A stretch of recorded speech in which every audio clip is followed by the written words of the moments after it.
One of the things I often hear from people during my travels around the world is that the weather in the UK is always terrible. Well, join me today on a short trip, a lot closer to home than some of my previous exotic travels, where I aim to dispel this misconception with a sun-soaked mini exploration of the sunny county of Essex, England.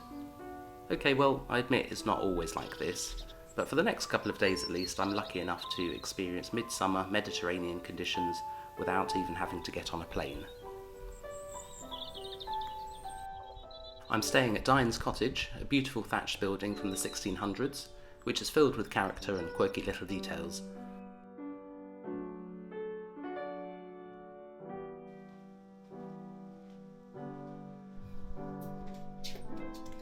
These are probably the strangest chairs I've ever sat on, and bloody uncomfortable too.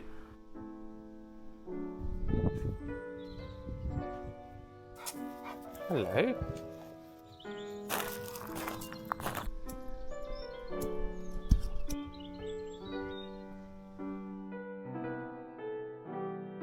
There's really not much at all within the immediate vicinity of the cottage, but less than a mile as the crow flies, or my DJI Mini 4 Pro in this case, is the village of Finchingfield, which according to the Visit Essex website is the most photographed village in England.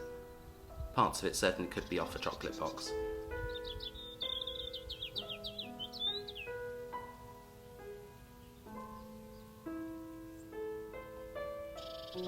I walk past the local church, St John the Baptist, which dates back to the 12th century. I love the old English churchyard graveyards, how higgledy-piggledy the tombstones are. This sturdy Norman tower reminds me of St Leonard's Church in my hometown of Hythe in Kent. I then head down the path onto Church Hill, to the centre of the village where I find a quaint green and a duckless duck pond. I don't know if it's always like this, but there are a lot of bikers here for the long weekend, I suppose. They must be baking in their leathers. In an attempt to cool off, I grab myself a cool Hawkstone lager from the Fox on the Green.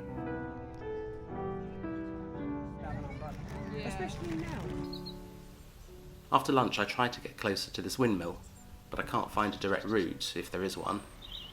Anyway, it's too hot, so I give up.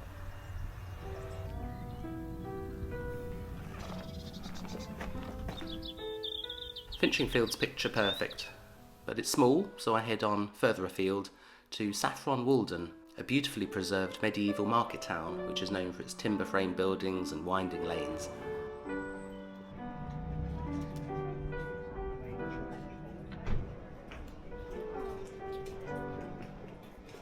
Saffron Walden gets its name from the lucrative cultivation of the saffron crocus during the 16th and 17th centuries. Apparently the local soil and climate proved perfectly suited for the growing of the spice.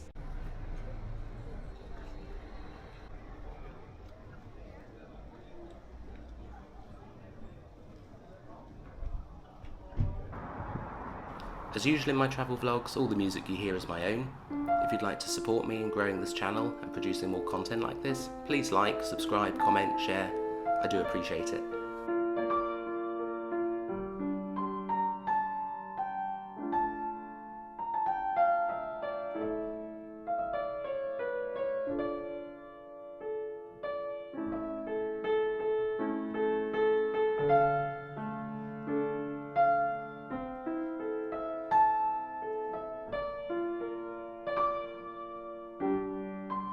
I stop by St Mary's Church and enjoy some welcome respite from the sun for a few minutes.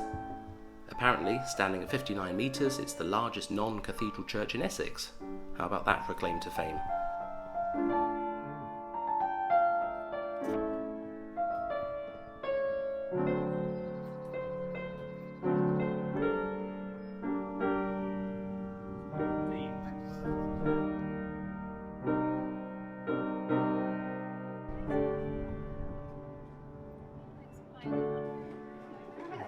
Hello. A beer, please. I come across this very oldie-worldy pub for a pit stop and enjoy a pint of Adnams Ghost Ship Ale.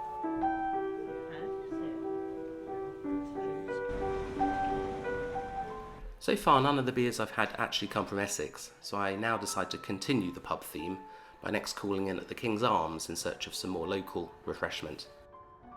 And considering the smouldering temperatures outside, I think this is a very sensible decision. In this proper locals pub, I enjoy a couple of pints of Wherry, a low-gravity amber ale by Woodford's Brewery. It is very tasty, but it's not actually local. I wonder if Essex doesn't quite have the brewing tradition of the surrounding counties, but correct me if I'm wrong.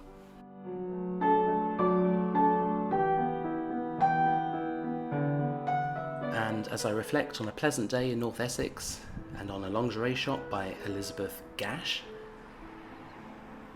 I bid Saffron Walden and Finchingfield a fond farewell and look forward to my upcoming adventures overseas. Until the next time.